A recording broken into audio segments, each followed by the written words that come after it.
అందరికి శనార్థులు మంచిగున్నారులా. మన తీన్మార్ వార్తలకు స్వాగతం. అవునా తమ్మి, ఇది ఇలా మన తెలంగాణ రాష్ట్రం వచ్చిందంటే కాంగ్రెసే కారణం. అసలు కాంగ్రెస్ లేకుంటే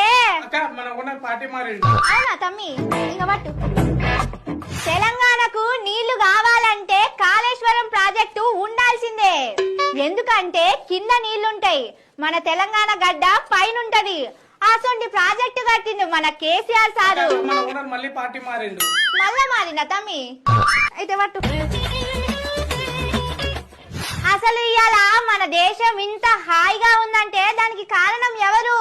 మన మోడీ సారే. అసలు ఇవాళ బీజేపీ లేకుంటే మన సార్ మళ్ళీ పార్టీ మారిండు. అవునా తమ్మి? ఏహే ఇటీ తమ్మి, ఎన్ని పార్టీలు మారుస్తారు? కేసీఆర్ కట్టిన కాళేశ్వరం మొత్తం కూలిపోయింది, ఇరిగిపోయింది, ఊసిపోయింది. అమ్మో, 1,00,000 కోట్లు గోదావరిలో కలిసిపోయినాయి.